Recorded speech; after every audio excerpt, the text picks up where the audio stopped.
Bon, merci d'être venu pour assister ce soir à notre première rencontre photographique. Heureux d'être ici grâce à l'espace André Chédid qui nous accueille depuis 5 ans et qui, grâce à ce partenariat, permet à nos jeunes lauréats photographes d'organiser, de monter leur première exposition photo. Voilà, Arnaud va animer la rencontre.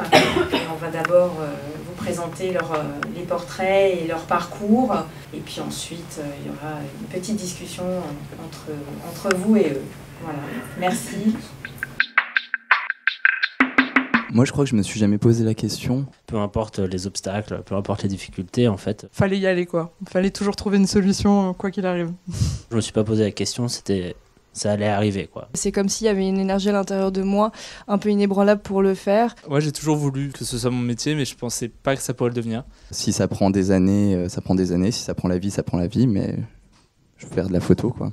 J'ai toujours su que j'allais être photographe. Je m'y suis toujours accrochée très fort. J'étais le premier à exposer ici. On a beaucoup planché, on a testé beaucoup de choses. C'était une vraie carte blanche, donc c'était super chouette. C'est la première exposition que j'ai fait sur mon grand frère autiste, donc ça avait beaucoup de symbolique. C'est beaucoup d'émotions de revenir ici, de découvrir à nouveau des visages familiers. C'était un moment intense, mais génial de création. Passer de photos sur un ordinateur à une exposition dans je sais pas combien de mètres carrés, avec des beaux tirages, donc c'était un beau moment.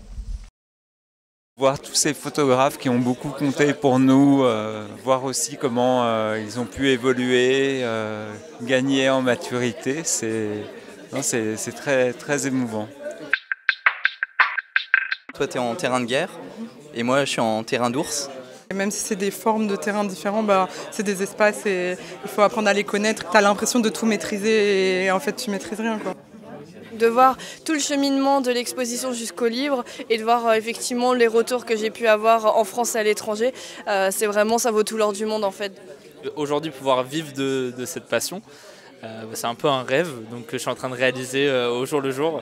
Je crois pas qu'il existe énormément d'associations, de fondations dans le monde qui aident des gens qui ont une vocation à aller au bout des choses et à continuer de faire ce qu'on aime faire au plus profond. Et du coup, je sais pas, moi je trouve que c'est d'intérêt public. Cette jeunesse comme ça, active, qui a envie de dire des choses, qui part au bout du monde comme ça, photographier les guerres, les conflits, la nature, qui est très engagée, c'est merveilleux quand même. J'avais vraiment besoin d'un coup de pouce et la fondation est intervenue à ce moment-là et elle m'accompagne même depuis parce que encore maintenant quand j'ai un nouveau projet, la fondation reste à l'écoute donc vraiment c'est absolument pas déraisonnable de penser que la fondation a une place majeure dans ma carrière de photographe.